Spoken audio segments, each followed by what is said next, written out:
You deserve more from your data. It's time to harness your organization's data to build more accurate plans, forecasts, and budgets with greater speed and confidence. Most planning processes are siloed, labor-intensive, and error-prone. But you can no longer afford lengthy, labor-intensive planning processes caused by spreadsheet planning or subpar solutions that cause disruption or can't truly scale to handle your large volumes or complex data. IBM Planning Analytics with Watson is an AI-infused planning solution that allows you to unify, streamline, and integrate planning across every part of your organization to deliver faster, more agile plans and forecasts that can pivot in real time. Gain visibility into real-time data with direct connectivity to source data. All users see the same data and trust in one version of the truth. With one common planning application, you can align users across all departments, from finance to sales to supply chain and beyond, with continuous collaboration capabilities. And changes to one plan automatically flows to others. With built-in reporting and analysis capabilities, you can uncover deep insights using robust dashboarding and visualization. Forget exporting data to another tool. All the functionality is included. What If Scenario Modeling lets you create personal sandboxes to compare different scenarios and test assumptions so you can see the impact of your decisions before making them. Transcend the limitation of spreadsheets and drive up adoption with IBM's robust Microsoft Excel interface. Keep the functionality you know with added capabilities of an enterprise planning solution. With built-in predictive capabilities, you can put the power of algorithmic forecasting in the hands of your users to improve forecast accuracy. AI-powered planning allows you to augment human intelligence so that you can spend less time on manual tasks and more time on analysis and higher value work. Keep your IT strategy and choose the deployment option that's best for you. Deploy on-premises, on cloud, or on IBM's Cloud Pak for Data with the same robust experience throughout, so you can plan from anywhere at any time. Plan for anything. Be ready for everything. IBM Planning Analytics with Watson.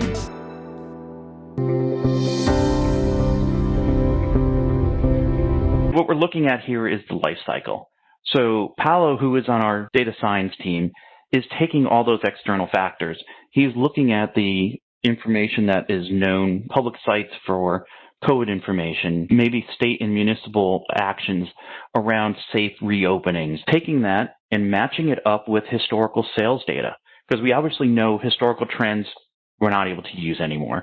But he's taking those historical sales information, correlating it with weather, correlating with unemployment rates, but also correlating it with the COVID information and using that to project forward. So once that prediction and projection is done, then Darren, who is our sales planner, is going to be able to ingest that right into planning analytics in our workspace. He's going to be able to go in, start looking at the different projections by the categories, by the products, and he's going to be able to coordinate with Doug, who's our promotion planner, and come up with new promotion plans and uplift for maybe that route to market changing to e-commerce or buy online, pick up in store. They're looking at ways to bring the business back from losing it to maybe some of the online retailers, but bringing them back to what we've got in store, as well as what we have in our e-commerce business. Once Darren and Doug start going through that process, Tracy can go in and look as a category manager, and she can start looking at maybe her different categories. She can hold some of the products in there and overall make a change to the category, all in an effort to get to a final consensus forecast. Because at the end of the day, everybody needs to be on the same page, and they're collaborating here within our solution to do that. So we get that consensus forecast, and then Nicholas, who is in our supply chain team, he's going to be able to look at our existing inventory levels, match that up with the demand, and then optimize any allocations that need to occur to move product from one distribution center to another, and then see any gaps that we either need to procure or manufacture to meet that demand. So all of this is going on in a collaborative and agile fashion. So as the different parts need to go back and be reiterated or look at maybe updated information on constraints in not just around the supply and what's going on with the market, but also constraints around the raw materials necessary. All that can be continuously iterated. And when they're done, Torben in our finance team is going to be able to go through and look at profitability, not just by product, not by total company, but also by customer, and see what is the dollar and cents impact of all the choices made throughout this life cycle. So here we're looking at some of these risk indices going in by geography. So within the United States, some of the different counties or state actions, and as the risk is growing, or maybe the potential for resurgency, because all those are going to impact what goes on in our future plan. We could see what's going on here as far as the state actions, from the various reopenings to maybe new things that are going on for large gatherings in here. And we can cycle that through the time frame to see any changes that have occurred in the process and in the information. So again, all of this is what Paolo is using to help correlate that information and help us grow and get to that demand sensing and baseline forecast.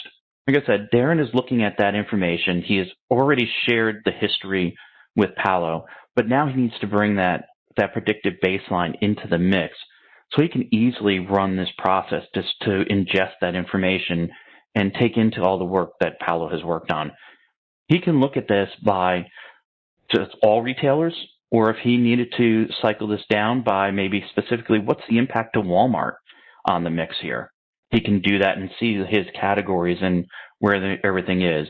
Maybe he wants to look at the dollar channel. So he has insight to all of this right here at his fingertips to do that work. He's taking it back to all retailers, but he's working with Doug, and Doug is saying, hey, you know what? I need to come up with a new promotion plan. I want to start bringing people into our e-commerce business.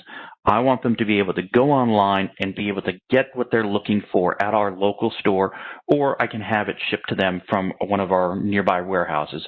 So coming up with that plan, I'm expecting I would love to get a 4 million unit uplift for that sales promotion. Doug is thinking to himself, that would be great if I can get 400 million units of uplift. But reality is there are a lot of other factors that need to be taken into consideration.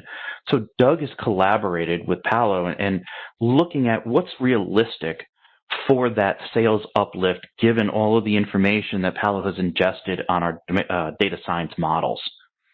So he's looking at this, and now we could see that in addition to what that baseline is that Darren took in, Doug is seeing, okay, well, we've got an issue with water.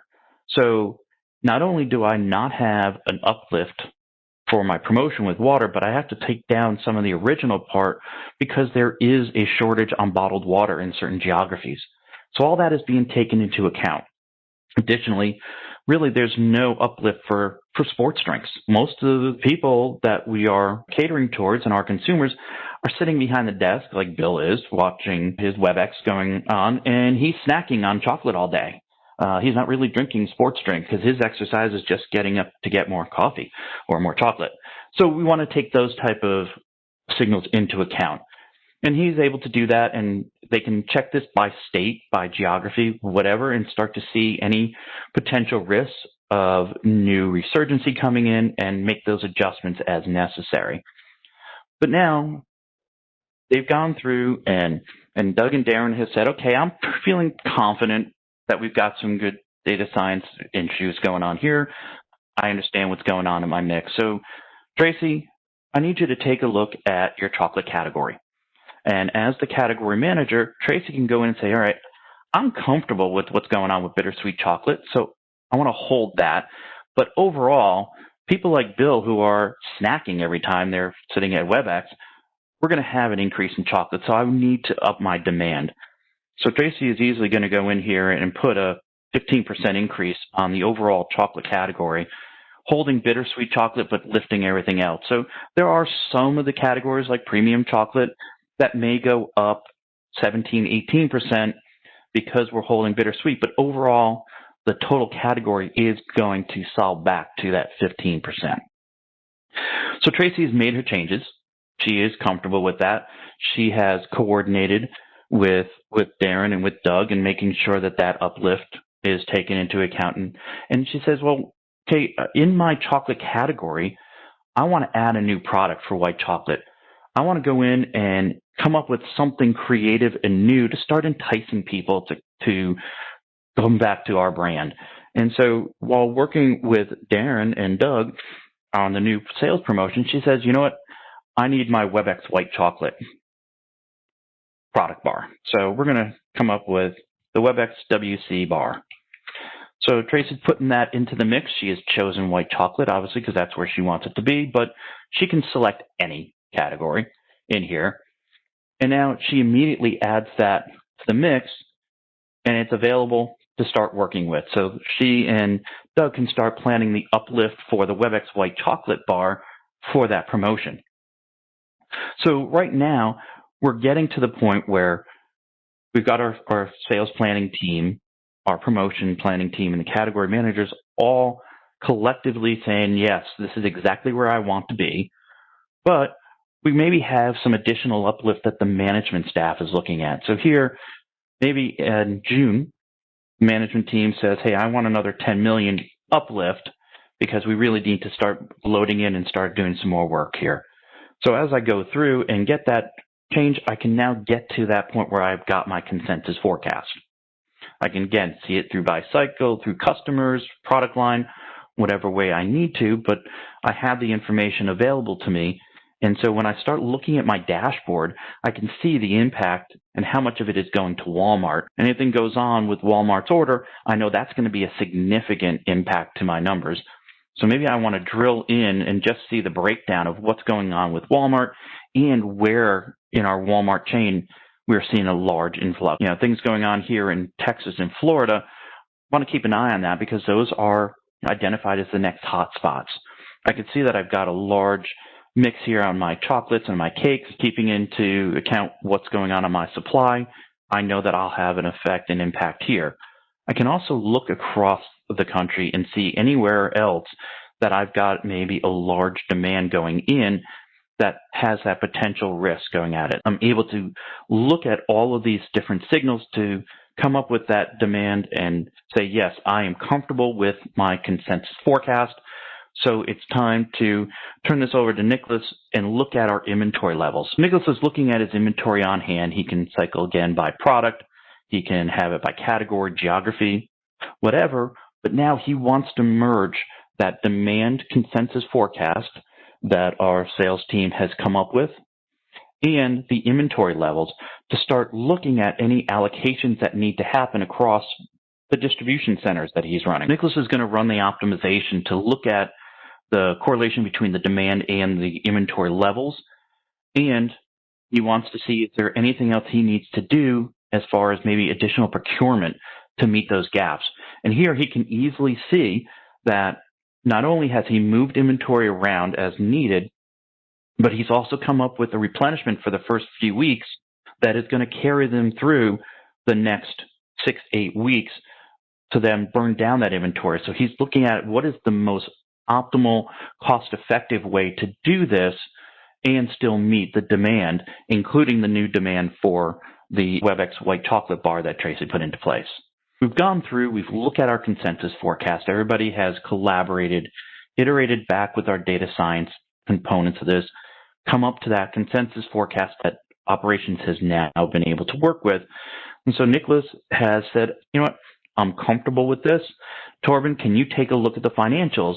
So Torben can go right here within the solution and start seeing what is the profitability by customer, by product, by geography, overall impact, and break it down to see what's the expected economics from the new product. Torben can also collaborate with the treasury team and see if there's a cash flow impact. Do we have enough cash on hand to meet those demands and get the new procurement or moves happening? And if there's possible need to borrow against our line of credit, he can work with the treasury team because he has all of this sitting at his fingertips to help understand the entire life cycle and choices and decisions. So there you have it. Pickle in the middle and the mustard on top. Thank you.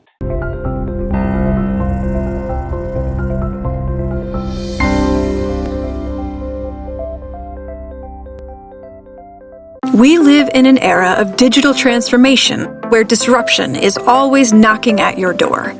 To thrive through volatility, businesses need to evolve their planning and analysis strategies so that they can pivot in real time.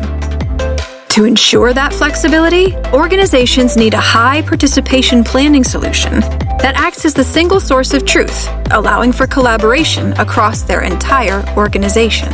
The answer is extended planning and analysis. It means breaking down business unit silos and creating a cross-departmental framework that not only streamlines, but integrates planning, from finance to sales, supply chain, and beyond, all on one platform. At IBM, we take this further with continuous integrated planning.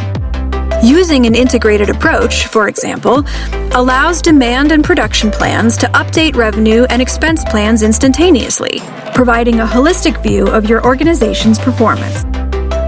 And with an AI-powered XP&A solution, like IBM Planning Analytics with Watson, you can do just that.